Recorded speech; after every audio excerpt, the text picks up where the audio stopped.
bụi mà cho sạch ý đấy ơi à nghe nè ha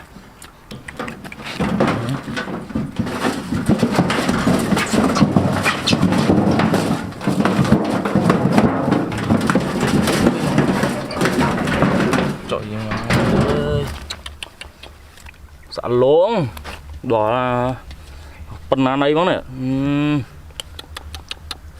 mới gặp này vậy mà gặp này ô là không ngang mong ô pu mà ô mà trơn hôm ai nhầm vài vài nè này ơi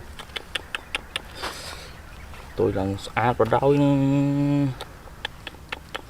lục lục mà thật đi đó cua lạnh với cái cua nát rồi mà lấy này món ta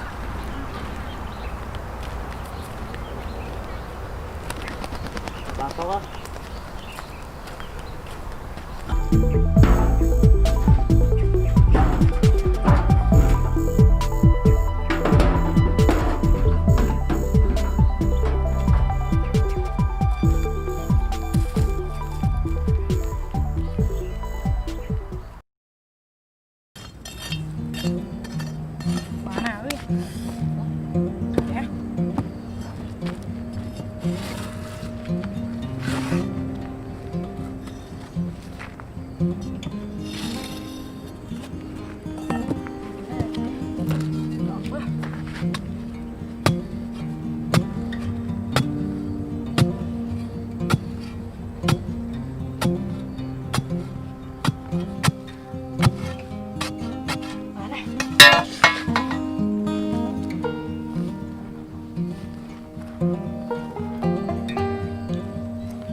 Bắc. Em. Wow. Bán à. Bắc. Em. Đây là sao đó, đây là sắt bên chỗ. Lọc ngon nữa. Bán à.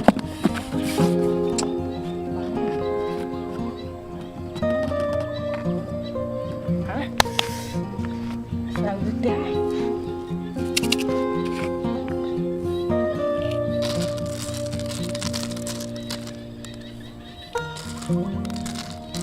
Bán này kìa. Bán này ơi. Tại cho một mơ.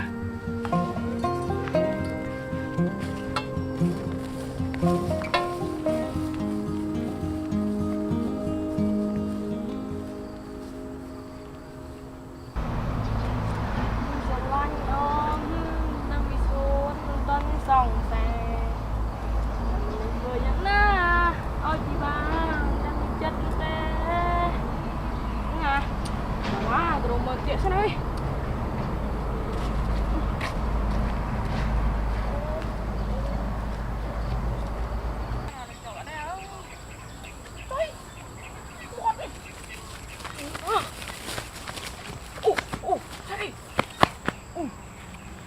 sao đây ui tôi vậy ôi mày à wow mình cười tôi với liêm đấy wow mới chạm đi xem nào wow sao ấy ơi